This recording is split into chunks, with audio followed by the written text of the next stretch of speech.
Have you ever been watching a football game or a basketball game or maybe even a fight on TV, and you could clearly see that one player or one team was way better than the other one? It's like not even in the same class. You're wondering how they ended up in the same ring or on the same field together. And they're just beating the snot out of their opponent. I mean, it's almost humiliating. It's like you can't even watch. It's just so bad. You wonder how these people are ever even gonna look at their children again. I mean, it's just that bad. Well, that's kind of what it's like when a woman dates a man. Men don't realize it, but we are the inferior opponent in this metaphor. We are getting the snot beaten out of us on a regular basis. But because we're men, we really don't realize it. We don't fully grasp the gravity of the situation until that final bell rings and the referee holds up the hand of the champion, and we're that beaten, bloodied loser being held up by his manager with the gurney standing by and the ambulance in the parking lot ready to rush us off because we're getting our asses kicked. But don't worry. It's not about you. It's not a personal thing. It's not that you don't have the skills. It's because she has an unfair advantage. She has something that most young men especially don't have. If you're lucky, by the time you get to my age, you might learn it. But for the most part, young guys, yeah, you guys frequently are just in there pounding away with no chance of winning.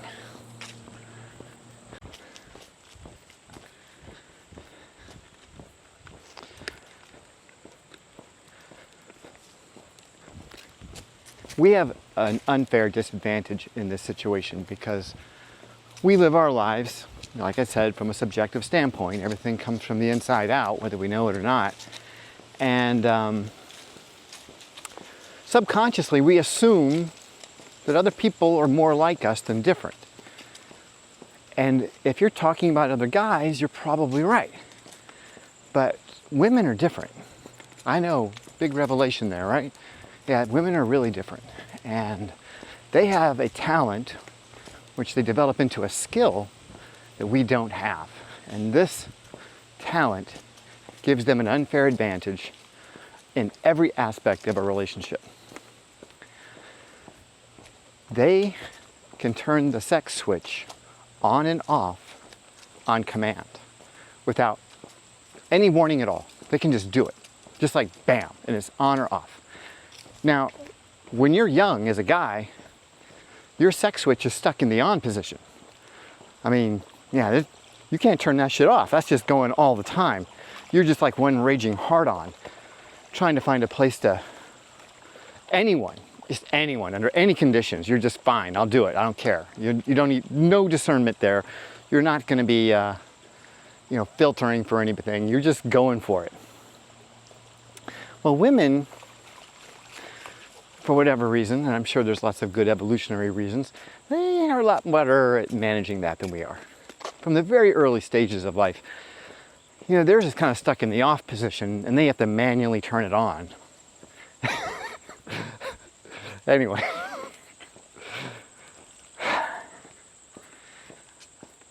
I've lost my train of thought. But they have to turn it on themselves. They have to want it for some reason. So here's where this becomes a problem. I'd like to tell you a story about my personal relationship. So when I met my ex-wife, she was like a theater dancer. She worked like Broadway plays. She was hanging out with celebrities and billionaires. Very attractive woman. She had a lot going on. And when I met her, I was thinking, there is no way this woman is hooking up with me. I was bowled over. She was very attractive.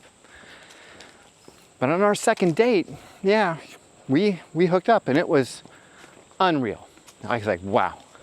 I had taken it hook, line, and sinker. I was in.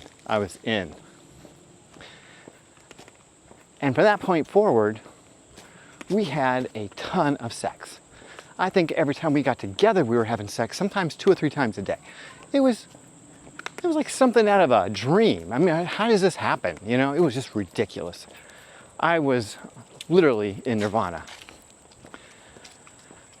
So then we get married and she wants to have a baby, and still lots of good sex. I mean, it was still pretty good. Not quite as frequent as before, but at least a few times a week, you know, it was still good. Baby comes, sex stops, like almost immediately. Like initially you kind of figure that she had, you know, some issues down there and all that, and I get it. But I think it was probably 6 or 7 months after my daughter was born before we had sex again. And then after that, it was never the same.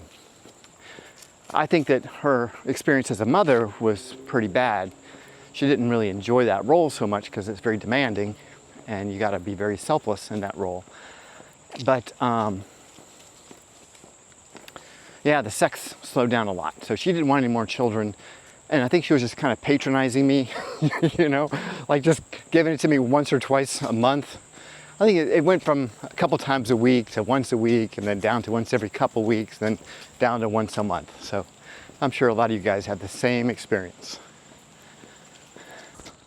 Yeah, it is. So let's look at some different examples of how this switch works. And I'm just going to go from my experience here. First one I like to call curious copulation. This is when some girl you know, and you think she's cute, whatever, and just out of the blue, for no particular reason, she just wants to fuck you. Do you know what I mean? She just comes at you and just wants to do the deed. And you just are just like, well, afterwards you just ask, so what was that about? She says, oh, I was just curious. I'm like, what? Like, really? You can do that? You can do that. Just curiosity, huh? Like, I don't know. That's just crazy to me. Like, that's just a superpower. Like, if I got to have sex with every girl I was curious about, I'd be busy all day long. I'd never get anything done. I'd just be having sex all the time, just out of curiosity, just to see. It's like, really, you can just do that. Cool. More power to you.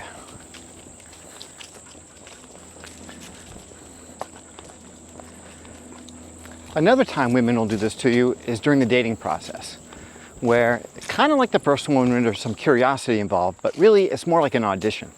So you're dating a girl and she just suddenly comes on strong and you find yourself in the sack with her. And really what she's doing is she's just checking you out, make sure all the equipment is good, make sure that you're a good long-term prospect, that you can actually do the deed with a certain amount of decorum, act like a man, etc. And if you're good, if you pass the audition, well, then you're probably gonna get seconds and thirds. But if not, you may find that relationship ends shortly afterward. There's no emotion involved in this, by the way. This is just purely, you know, on that curiosity spectrum. It's just a matter of just to see what you've got going for yourself.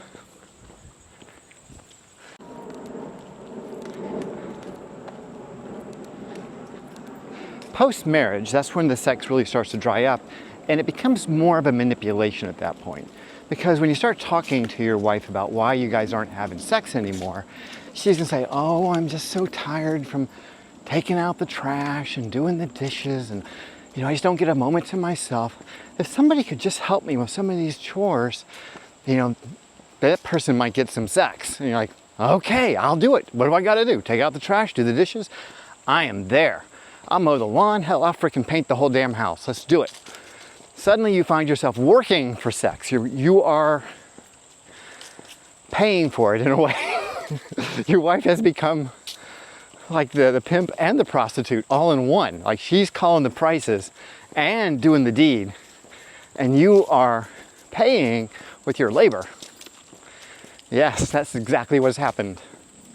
And even that becomes more and more rare. Yeah, even after like doing all the work, you know, you think, okay, well, I got to become a better guy, you know, so I'm going to read some books about relationships. I'm going to go to therapy. I'm going to do all the good things that a good husband would do. And I'm going to figure this shit out so that I can get a little from time to time. and my honey will love me like she did before we got married, and we can start having sex 5 times a day again. That's never going to happen. Doesn't matter what books you read, doesn't matter how many therapists you go to, it just doesn't matter. If you're at this stage in your relationship, I liken it to, at a hospital, when a patient is brain dead and they just kind of keep the machines running and the body is working, heart's pumping, lungs are breathing, but lights on, nobody's home. That's pretty much what's happened to your relationship. It looks like it's alive, but it's dead. It's long been dead. And there is nothing you can do to resuscitate that thing. I don't care how many chores you do, how many books you read, how many therapists you see, it's over. Now there may be that 1 in 100, maybe it's 1 in 1,000 or 1 in 10,000, where you can pull it all together and she'll snap back into it and she'll become that girl you fell in love with. But I've never actually seen that happen. I think it's sort of like, I don't know, I hate to use the term unicorn again. It's sort of like if the Cleveland Browns won the Super Bowl. You know what I mean? Like, what? How did that happen? Anyway, sorry, Browns fans. But that's kind of where you are. And the thing about sex that we guys don't fully understand is that to us, it's more than just a physical act. It creates a closeness and an intimacy with a woman that you generally don't have. And that closeness and intimacy the woman doesn't understand builds trust. And once that trust is gone, because that intimacy is gone, the relationship is over. I mean, you guys can fake it from now on. You can pretend for the kids, but it's over. If she's not having sex with you anymore, your marriage ended the last time you guys had sex. And I think if women understood this, especially in a marital relationship, we would have a lot fewer divorces because, quite frankly, it's just not that big a deal to them. They literally turn the switch on and off. They have full control over it, and they decide. And they decide with their thoughts. They decide by making the decision about whether or not they are willing to give this gift to you on a regular basis. But what they don't understand is the gift that you're giving to them in the form of your commitment, you give it every day, day in and day out. 7 days a week, 24 hours a day, it never stops. And all you're asking for is a little intimacy. Maybe 2 or 3 times a week would be great, but hell, even once a week would be acceptable. You know what I mean? It's like, how hard could it be? With all these girls, all these women getting college degrees and stuff, I hope they figure this shit out because it's really not rocket science. Never really understood how it was women didn't get this. It's so easy.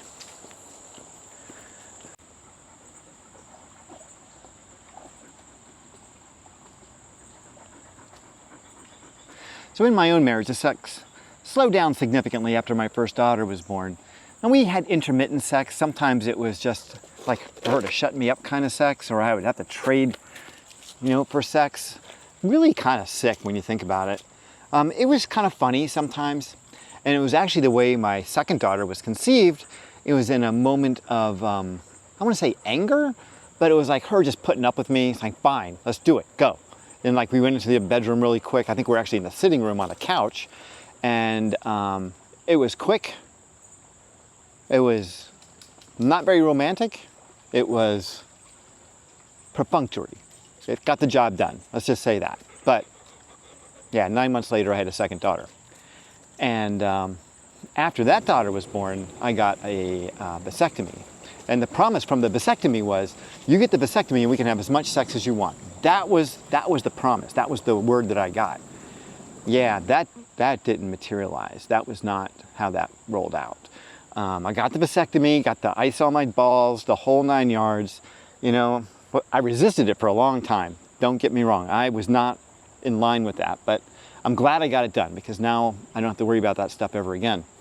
But yeah, the sex was intermittent at best, and then it just sort of slowed down and slowed down and slowed down until about the last, I don't know, I think it was about 3 years before we split, like in 2016.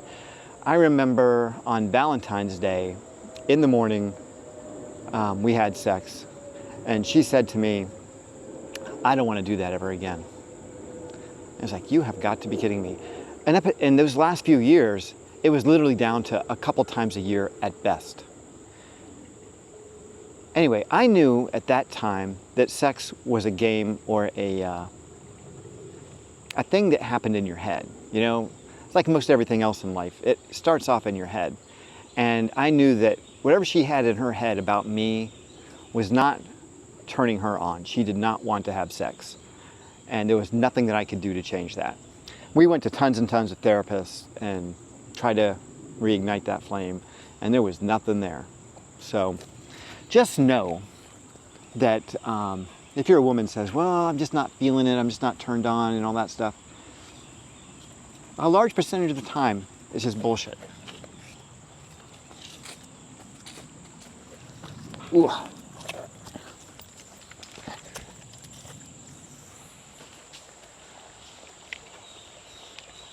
They can turn it on and off at will. And if you're not getting it, it's probably because they're just not interested anymore.